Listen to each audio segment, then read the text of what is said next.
श्री राधे। राजा परीक्षित ने सुखदेव जी से प्रथम प्रश्न किया कि हे गुरुदेव भगवान, यह बताएं कि इस संसार सागर से जन्म मरण का छुटकारा कैसे हो, कोई मुक्ति का उपाय बताएं।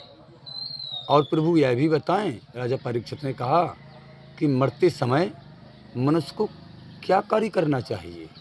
सुखदेव जी महाराज कहते हैं, हे राजन परीक्षित, संसार सागर से जन्म मरण का अगर छुटकारा पाना है तो जो जड़ और चेतन का तादात्म्य से अध्यास हो रहा है,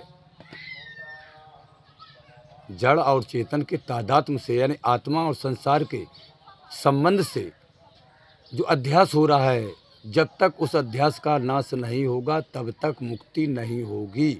हमें उस आत्मा और इस संसार सागर से जो संबंध है, उस संबंध से जो अध्यास हो रहा है, उसका हमें नाश करना पड़ेगा, तब मुक्ति होगी।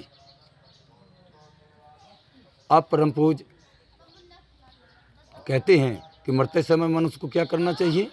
मरते समय मनुष्य को भगवान का नाम स्मरण करना चाहिए और नाम लिए स्मरण करना चाहिए कि इस नाम स्मरण से अगर हमारा लास्ट के समय नाम का स्मरण होगा और शरीर अगर छूट जाएगा तो जब भी हमें जन्म मिलेगा तो यहीं से प्रक्रिया हमारी शुरू हो जाएगी। ऐसा नहीं है कि जीवन भर हमने पाप किए और आखिरी समय में भगवान का नाम लेकर के हम तर जाएंगे, मुक्ति हो जाएगी। ऐसा नहीं। पहली बात तो नाम आएगा नहीं आखिरी समय में कि कोट कोट मुनि यत्न कराही अंतकाल मुख नाम ना आही।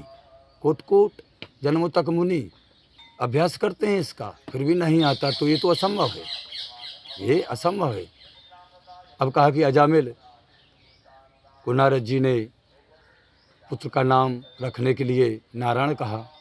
अजामिल ने नारायण रखा, आखिरी में नारायण शब्द लिया उसने और कहते हैं कि मुक्ति हो गई।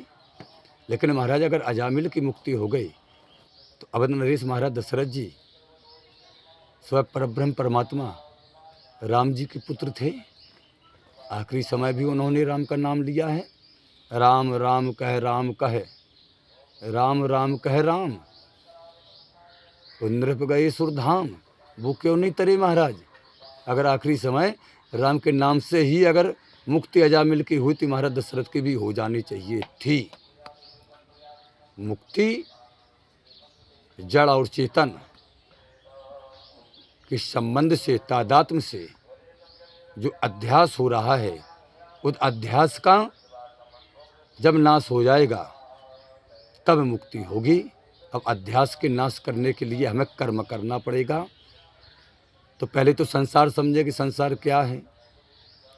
अब रही बात मुक्ति की, तो मुक्ति किसकी? आत्मा की। आत्मा तो सदैव मुक्त है, उसको कौन बांधने वाला है। जिसकी हमें मुक्ति करनी है, जिससे हमें मुक्ति लेनी है, मुझे स्वयं वो विषय भोग हैं और इनसे मुक्ति पाने के लिए, विषय भोग से मुक्ति पाने के लिए हमें अपनी इंद्रियों को, वो हमारी भी इंद्रियां नहीं हैं क्योंकि मेरा तो कुछ नहीं है, मेरे आगे पीछे कोई नहीं है। ये इंद्रियां, ये शरीर सब संसार का है भैया और संसार की क्रियाएं हैं। लेकिन हमें अपने बुद्धि विवेक के द्वारा इन इंद्रियों को वश में करना पड़ेगा, क्योंकि ये इंद्रियां मन के वशीभूत होकर के सब काम कर रही हैं। मन बड़ा पाजी है, हरामी है, पागल है। इसलिए अपने विवेक के द्वारा हम पहले अपने मन को अपने बस में करें, इंद्रियां बस में हो जाएंगी। तब इस संसार से हमारा यानी मैं आत्मा का जो संबंध चल रहा है उससे अध्यानाश हो जाएगा, विच्छेद हो जाएगा, तब हमारी मुक्ति होगी। इससे पहले मुक्ति नहीं होगी। उन्होंने कहा कि आखिरी समय में राम का नाम ले लिया और उन्होंने की मुक्ति हो गई, इससे मुक्ति होने वाली नहीं है। हरिओम शांति।